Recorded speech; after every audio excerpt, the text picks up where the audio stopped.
Welcome to another episode of the show where we discuss things that are all things sexy and kinky in order to reduce repression and increase authentic connection and pleasure.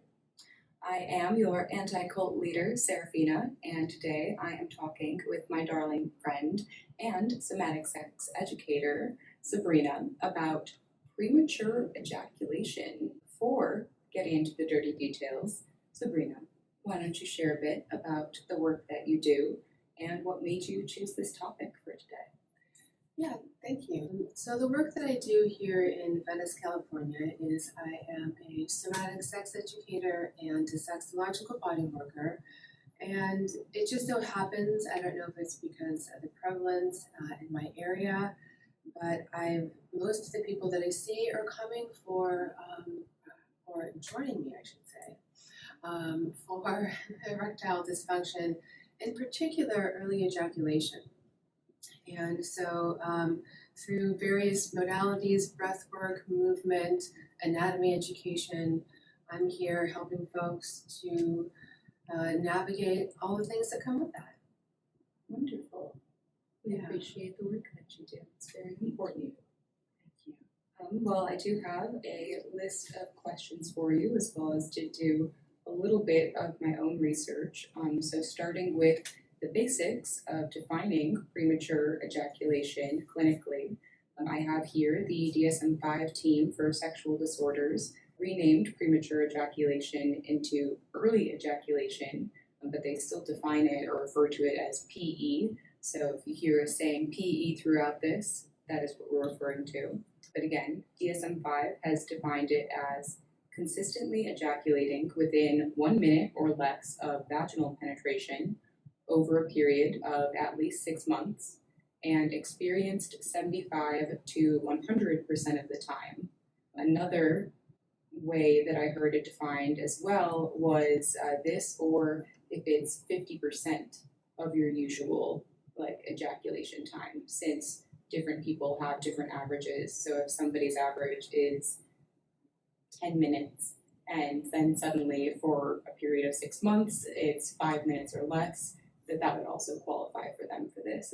And also, I just want to add that it's not always in the vagina too. So the DSM-5 and a lot of the research talks about the vagina. It could be other orifices as well. So just to be inclusive. Appreciate that. For sure.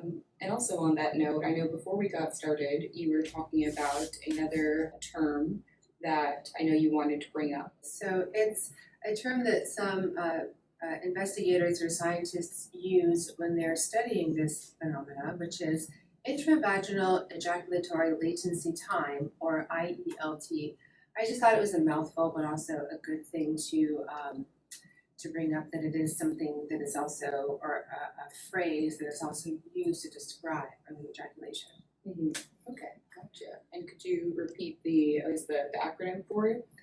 Yes, EILT, intravaginal ejaculatory latency. Time. And again, also, it doesn't have to be in the vagina. It could be hands, it could be other orifices. Right. It sounds like it's just trying to get at the amount of time between inserting the penis into something and ejaculation. Yes, and also it's important, I think, add in that it's only a problem if it's a problem. So if experiencing ejaculation prior to when somebody wants to isn't causing a problem, it's not a problem. But it can very much cause problems in interpersonal relationships. That can also bleed into other areas of life. Because it comes with anxiety, there's depression. It sounds like it kind of becomes a vicious cycle, which I know some of the questions I was going to ask you about are related to that. Specifically, what are some of the most common causes or contributing factors to PE, and are they more physical, psychological, or a mix of both? Yeah, it's a mix of both. It could be correlated with religious shame. It could be something that's happening in the nervous system through anxiety. It could be a result of too much porn use and not enough being in one's body. And then there are other things that could contribute to it that have to do with urology, I'm not a doctor, but that's one of the things on the list. I tend to deal more with the psychological aspect of treatment and deal more with the psychological, I don't like to use the word causes, but correlations between what's happening in the psyche and leading to the early ejaculation. Mhm. Before I move on to my next questions, I did also want to touch on just the prevalence. So how common is premature ejaculation? I know the data that I was seeing mentioned that there is a high prevalence indicating that 20 to 30% of penis owners experience PE, and that demographic-wise, it is typically younger people who identify as male, specifically those under 40, and that, like you said, that it's not necessarily always a problem, and that occasional premature ejaculation is normal and happens to most folks and isn't something that's going to require treatment. And so just to differentiate that happening occasionally versus in this instance, it is like an ongoing issue and a chronic issue. So like the 6 months or more, I thought was important to note as well. Yes, exactly. And the 6 months does relate to what the DSM-5 states in their manual. But also it's important to realize that sometimes it's somebody's never been able to control their ejaculation, and then sometimes it's something that occurs because of trauma or either physical trauma or emotional trauma. And it's good to distinguish between both of those because I think that treatment modalities may be different and could be different. But also with a prevalence of 20 to 30%, you have to also imagine that so many people, so many men are too embarrassed to even talk about it. Absolutely. So I would suggest that the prevalence is even higher than that. Mm-hmm. I'm very interested in our young people as the world is changing, and I saw some data actually on another podcast that I love, Diary of a CEO. Great podcast. Talking about just how many times somebody has to swipe to get a date, and that's just the first date, maybe not even the second date. And so what I started thinking about is just how lonely people have become.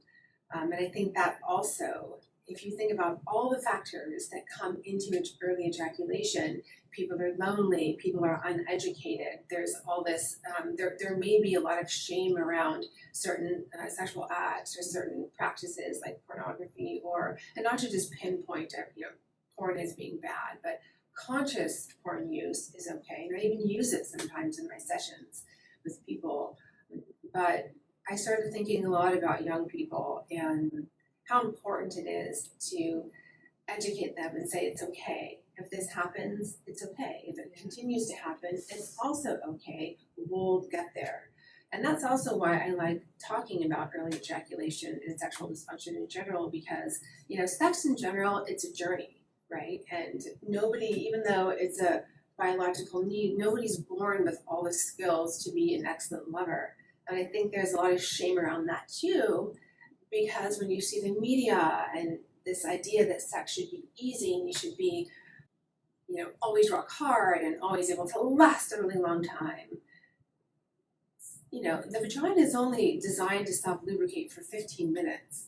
Not sure about other orifices, but anyway, not to get too far off track. No, but I love where you took that, because that ties beautifully into one of my other questions for you is going to be like, for listeners that are struggling with this and feeling discouraged, what message would you want them to hear? And just to reflect back, what I was hearing you talk about is a huge piece of this is to not be ashamed and to know that it is normal and that it is, and also just that it's something that can be worked through and managed, and that there's a reason there's the phrase, lovers are made, not born. Again, echoing what you were mentioning of this stuff takes introspection, reflection, practice, exploration, and you are going to be kind of cut off at the knees if you're not able to do that. And specifically, even if you're doing that but still feeling that shame or feeling that self-consciousness. And what you mentioned with porn, that it's not that porn consumption is inherently bad, but using it as a tool can be helpful. But when it's replacing connection and even inhibiting connection. Or I know the research that I was looking at talked about that it can contribute to premature ejaculation because you're kind of training your brain that as soon as it sees these visuals to ejaculate and to like come faster versus and it's kind of taking you out of your body. And I think you can speak to this better than I can, but I believe we've talked about there being like 3 different types of either visuals or ways to interact with being turned on, and that being like the visual versus mental versus truly like somatic and just like sensation based, and that porn is that tier 1, and again, not inherently bad, but there are those other 2 that if you can access those are really going to enhance your overall sexual experience. Right, exactly. Visual stimulus is it's the easiest. So porn, it's an easy, sure bet. The second tier would be imagery, something that you remember from an experience you had, or thinking about something that you'd like to do. A fantasy. A fantasy, exactly. And then it's not the lowest tier because that sounds like it's not as good. In my mind, it's actually superior in some ways, but just diving deeply into your body, feeling what's happening and identifying what's happening in your entire body. And I've been thinking about it a lot lately. And when Dr. Joseph Kramer first created this modality, it was during the AIDS epidemic. And I mean, people were terrified, but they still wanted to be sexual and have connection. So he created this modality of sexological bodywork. And he was sending people home and saying, here's your homework. Go home and practice masturbating. And recently, I'm like, you know what? Enough time has passed to where I'm standing up and saying, let's tweak that a little bit. Go find a friend and masturbate with your friend. And the reason why is because we're spending enough time alone. We're spending enough time in front of our computers self-pleasuring. So I'm going to start telling people, can we just decouple sexual acts or intimate acts from we're going to now go get married from, look, I've learned a technique in how to be present in my body and experience my sensuality. Can we do it together? Can I learn from you? Can you learn from me? And then can we just go on with our lives? And it's not like a hookup thing, because that makes it sound, not that there's anything against hooking up, but I know we may have a broad audience, and some folks may not be into hooking up, and some may be. But it's this idea that I want people to be with each other practicing these things. So I'm telling my students, tell me, what did you learn last week? So I'm having them explain to me as if I was the student. So they can then go and teach their lovers, their friends, someone they're hooking up with, the techniques that I'm using, because I think that's what we need right now. I think we need less masturbating by ourselves and more masturbating with each other. Beautifully said. It sounds like kind of a silly phrase, but what you're getting at is we're lacking connection. And can we bring back, because there was a time in history where this was more common, kind of like platonic sexual exploration, and that just what you were saying of like engaging in physical intimacy and sexual intimacy with people doesn't automatically mean a relationship escalator.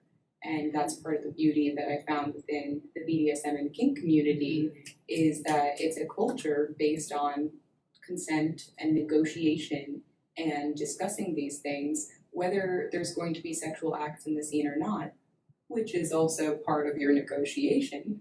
And that with that, it does, like, I know some people who are new to it may think that having these discussions can be unsexy and can take away from the eroticism of it. But I have found, and everyone that I have spoken to in the BDSM and kink community has echoed this, that it creates a sense of safety, and that is sexy, and That it is creates very sexy. its own Yes. version of eroticism, and it really unlocks the ability to access new levels of eroticism, of intimacy, and again, that the being able to be shame-free about it and looking at it more from an educational standpoint, especially when it is like engaging in that with a friend, rather than the anxiety that can come with it being someone that you are romantically invested in and feeling the pressure to perform or the pressure to be good enough to be worthy of a relationship escalator. We can just take that out of the equation. Yes. And It's so helpful. And sometimes people, and I just want to say people, I don't want to gender this. Sometimes people really need something to be just about them. Yeah. So, when I'm working with a client or a student and they're on my table, it is all about them. Mm-hmm. They don't have to worry about being sexy for me. They don't have to worry about if they're going to reciprocate anything, because somatic sex ed, it's one-way touch. We wear gloves. There's certain protocols that we follow, and we have a board that oversees the work that we do, and we hold each other accountable. We have meetings to make sure that it's a very wholesome experience. And that's, one thing that I want to plug in for anyone that may think, well, gosh, that sounds a little far out of the box to go masturbate with your friend. Look, I get it, especially if religious values are coming into play, but I invite people to just step aside and view it through the lens of like a wholesome, safe experience. So many people did not have a safe, wholesome first sexual experience. And to be able to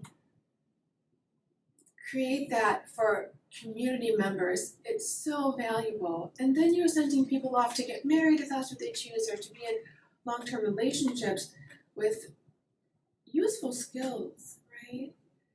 Yeah, it's just it can be so healing. Absolutely.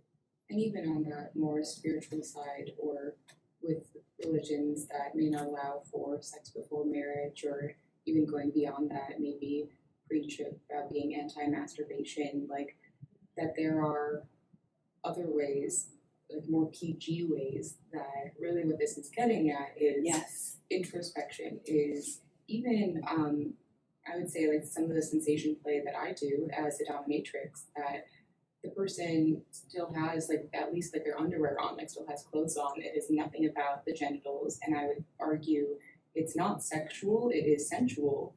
And for those folks that I have my little sensation toys kit, and I'm going through, I like to categorize it by different elements.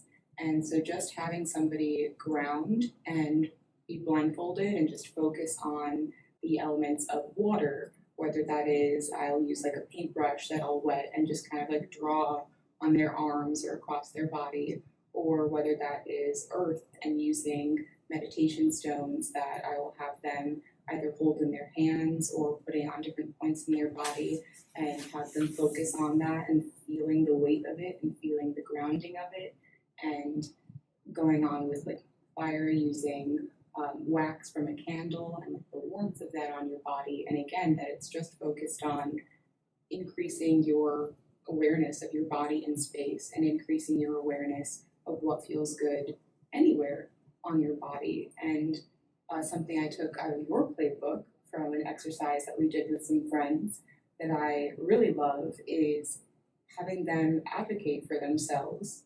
So doing 2 different types of sessions where I ask people, do you want to be present or disappear? If it's disappear, I take the lead and I'm just doing all the things. But if it's about being present, then I will ask them a question I heard you ask, which is like, where do you want to be touched? How do you want to be touched? In my case, with the sensation toys, with what do you want to be touched? Like, what toy do you want me using on you? And actually having them direct the session, and that teaching self-advocacy as well as self-awareness, I think can be really beautiful. And like I said, 0 sexual acts involved. Yes, and that is fantastic. Like what I'm hearing is gosh, it just reminds me sometimes even that even as a sexological body worker, I can even slow down to that level. I go boringly slow. I do, like what you're explaining is the bossy massage where you're, asking people where they want to be touched and you're getting constant feedback. But the idea of even just starting with sensation play and letting that just be the sessions for a while, like that is fantastic, because also what I'm hearing is you're saying that I can touch you and it doesn't have to mean anything sexual at all. There's no escalator. And we're missing that. We are missing that. We don't, we're missing that. Yeah. Why can't we just be with people and touch, and there doesn't have to be anything sexual. And I do that with genital mapping. It's mapping with arousal, but also just mapping without arousal.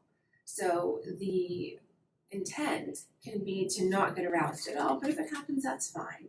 But that's not the expectation or the objective. And Serafina, I love what you're doing with folks in that way. It's an example of people that don't understand BDSM, that think that it's this evil thing that you're beating people in an underground dungeon.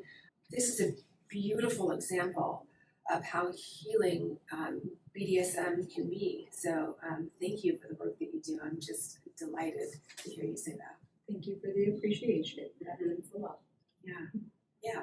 And then going back to sensation play and early ejaculation, there are pharmacological ways to treat early ejaculation, behavioral ways, somatic ways, and one of the somatic ways is to dive deeply into your body, because one of our best guesses about why folks are ejaculating early is they just aren't aware of what's happening in their body. And so we way slow down the process by just teaching people to deeply engage with what they're feeling in their body. And oftentimes the answer is, well, I don't really know. And I'm like, exactly, and that's okay. Because I'll get yogis, I'll get athletes that you think should be very embodied and should know all the answers about their body, and the answer is always the same. I'm like, yes, exactly, you don't know, because how would you know unless you happen to be very gifted in this way, or unless you practiced. It's building those neural pathways for different types of pleasure. And when you talk about self-pleasure, it shouldn't be just about the genitals, which tends to be very connected, not always, with porn, pornography, dirty flicks, but to self-pleasure using the entire landscape of your body, because then guess what? You learn that you can have an orgasm by getting your thumb rubbed. Perfect example. My friend who's a paraplegic, Dr. Biggs, anyway, you can have an orgasm by touching any part of your body if you build the neural pathway, Which is really cool. Even I know have done some research on the different erogenous zones on the body, and also with clients who have talked to me about, especially some older clients who maybe aren't able to ejaculate from touching their genitals or through penetrative sex anymore, but are able to do it through something like nipple torture, or somebody who for them it's very much focused on their ears, which is a well-known erogenous zone, and different sorts of touches. And I find it so fascinating and also just so exciting for humans that may reach a point for some reason or another, and even what you were saying with the premature ejaculation, that it can be lifelong or it can be acquired. And so for those where it is acquired, that they can focus on other areas and focus on really, again, as just the grounding into their body, increasing that awareness of their body, and that there are solutions for folks. And it's really cool if we can decenter the genitals from pleasure, not remove them, but to decenter them. And I think will then lead to making actually using them or pleasuring them is going to be a lot better. Yes.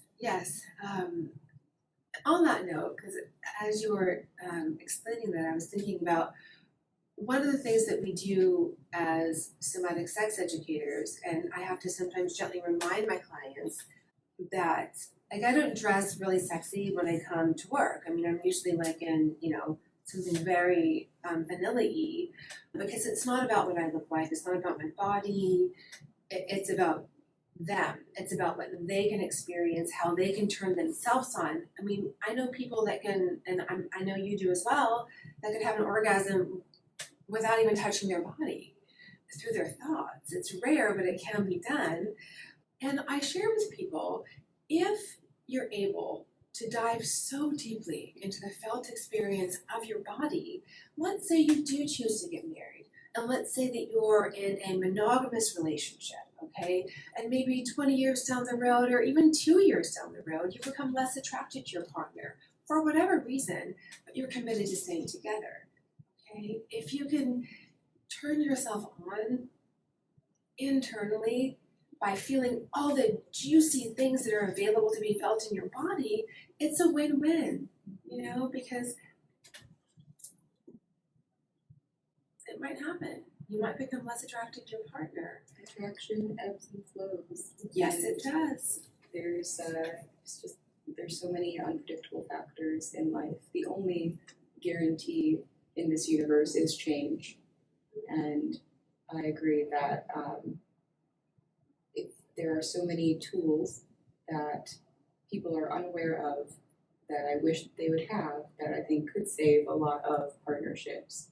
In particular, those where if you are monogamous and seeking to get all of your needs, or at least the majority of your needs, met through a single romantic consensual partner, then you need to, it's almost like it's that much more important for you to do the inner work and for you to know yourself and know how to both advocate for yourself and keep yourself satisfied and communicate what you need from that partner, and again, be able to weather the times in your lives where that partner's not going to be able to meet all of your needs.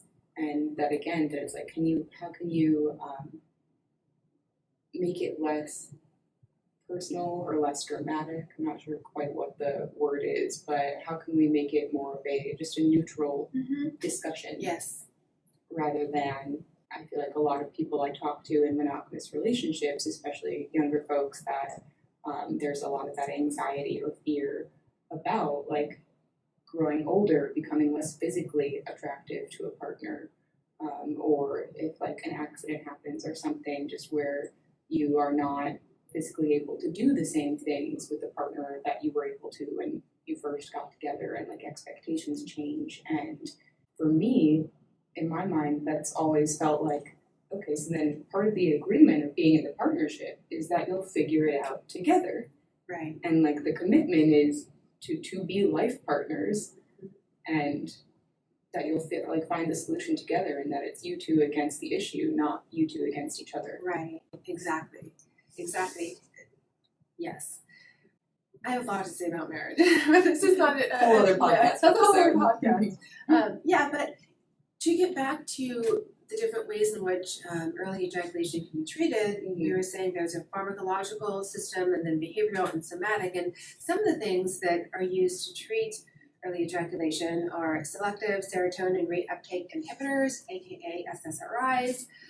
There's SNRIs, and those work by blocking or keeping more serotonin in the brain, or norepinephrine in the brain, makes orgasms take longer to have, and that's a side effect of these psychiatric medications that most folks don't like because they want to come, right? But if early ejaculation is your challenge, it could work for you. I also learned that sometimes opiates are used, but that's more for, I think, if people can't get an erection at all, and then also the analgesics. So spraying something on your penis. And I know that you're wondering what my take on these different interventions are. And just like with anything, whether it's anxiety or it's depression, most psychologists would recommend a combination of medication and then therapy. That seems to be better than just one or the other. Sometimes medication is a necessary and beautiful thing.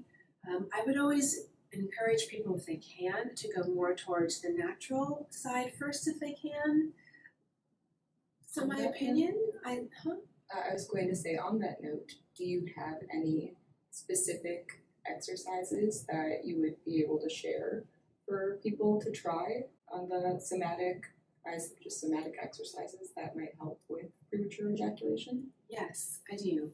In terms of somatic exercises, one good way to increase the time that it takes for you to ejaculate is just to use a pleasure scale. So what that means is, on a scale from, we can do 1 to 5, 1 to 10, 1 being I'm just starting to feel something, and then 10 being, oh my gosh, I've reached inevitability, I'm having an orgasm, is to start to titrate between 1, 2, and 3 on the pleasure scale, and then coming back down to 1. And then maybe go to 1, 2, 3, 4 on the pleasure scale, and then come back down to 1. And you decide what number you want to use, and you can assign a feeling to each number if that works for you. But the idea is to pendulate up, and then when you start feeling, let's say if 10 is ejaculation, maybe when you hit 3, come back down. Take a moment, take some deep breaths. So sex is one of the few times, if not the only time, where we're sympathetic in our nervous system and also parasympathetic. So you want to start out being relaxed, right? You want to, because that's the best, that's a great way to start sex, if you can, just being relaxed. And then as you get more aroused, the sympathetic part of your nervous system, of your autonomic nervous system, kicks in, where you're going to start to breathe faster, and that's usually when orgasm is going to start to happen. You're breathing faster, your muscles are clenching. So I'm inviting you to stay in that more parasympathetic state, where you're taking long, or even box breathing, a long inhale, hold your breath, and then an even longer exhale, because that's going to engage that parasympathetic nervous system. It's amazing how many issues proper breathing can solve.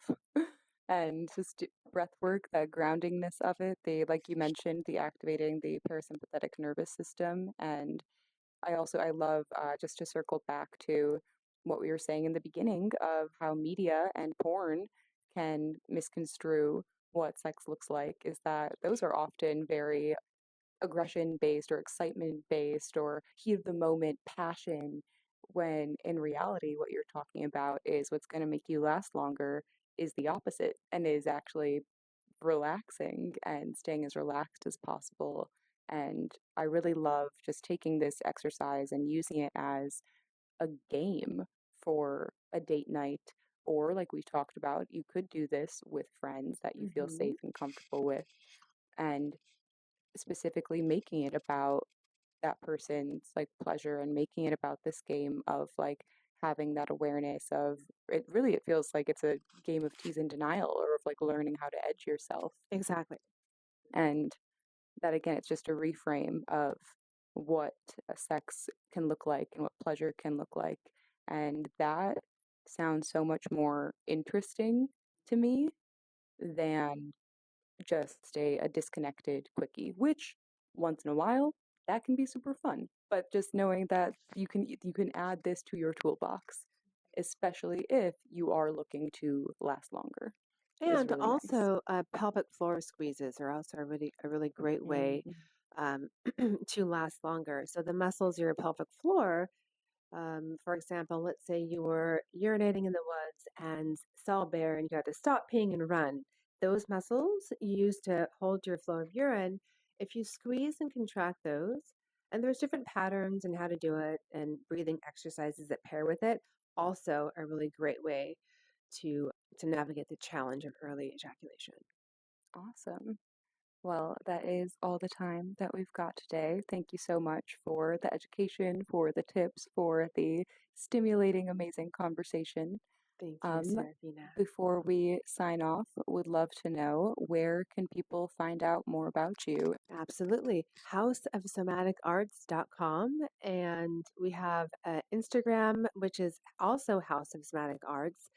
Yes, Amazing. Thank you. And I you're am so, welcome. so excited to see where this journey takes you and where this business takes you and all of the phenomenal work that you've done and are going to do. I'm Thank you. looking forward to it. Thank you.